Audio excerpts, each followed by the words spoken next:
Tonight, before the light goes out, you owe yourself an account. Seneca did this every single night.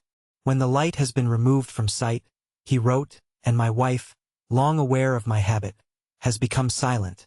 I scan the whole of my day and retrace all my deeds and words. I conceal nothing from myself. I omit nothing. Every day, he said, I plead my cause before the bar of myself. Not a gentle review. A trial, with you as both the accused and the judge, and no one else in the room to soften the verdict. James Mattis ran the same trial in uniform, stripped of anything soft. In Call Sign Chaos, his method is blunt.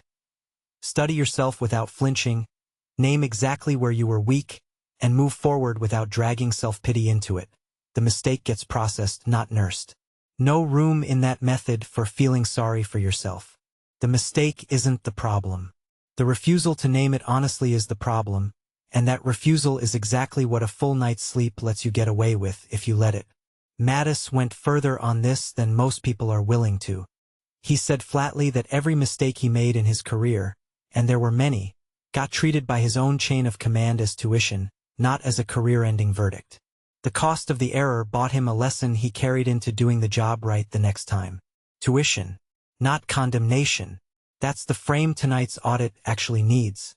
You're not sitting here to punish today. You're sitting here to collect on what today already cost you, so it teaches you something instead of just hurting. So ask Seneca's own questions, the ones he inherited from Sextius before him. What bad habit have you cured today? What fault have you resisted? In what respect are you better? 3 questions asked in order, out loud if the room is quiet enough. Not how did the day feel? Not was it fair? What did you actually do and where did you actually fall short? Named specifically, not gestured at vaguely so you can move on faster. Here's where most people flinch and Angela Duckworth won't let them. Her research on grit gave the standard a hard rule. Whatever commitment you made, you don't get to walk away from it on the exact day it hurt the most. Today may have been that day, the kind where the temptation isn't to lie about what happened. It's to abandon the standard entirely because the standard clearly didn't hold. The rule holds anyway. You finish the interval you signed up for before you're allowed to reconsider it. Tonight's audit isn't optional just because tonight's numbers are bad, especially not then. Notice what all 3 of them refuse to give you. No comfortable exit. No verdict you get to negotiate down because you're tired. Seneca doesn't excuse himself for being emperor's tutor and busy. Mattis doesn't excuse the mistake because the mission was hard. Duckworth doesn't let the bad day cancel the commitment. The account gets run regardless of how the day went. That's the entire point of running it as a discipline and not a mood. And the reward for finishing the trial honestly isn't punishment either. Seneca said it plainly. How delightful the sleep that follows this self-examination. How tranquil, how deep, how untroubled, when the soul has either praised or admonished itself. You don't sleep well by skipping the verdict.